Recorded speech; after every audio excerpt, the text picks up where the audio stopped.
اللہ الرحمن الرحیم۔ السلام علیکم ورحمۃ اللہ وبرکاتہ۔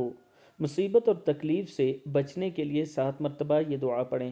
ربی انی مغلوب فانتصر۔ دوسری دعا ہے حفاظت کے لیے، فاللہ خیر حافظ وہو ارحم الراحمین۔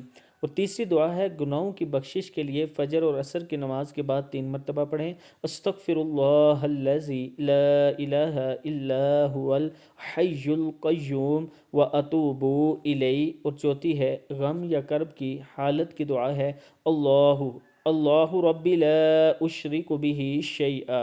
اور پانچویں دعا ہے ہر مصیبت، غم اور دکھ تکلیف کو دور کرنے کے لیے، حسبنا اللہ ونعم الوکیل علی اللہ توکلنا۔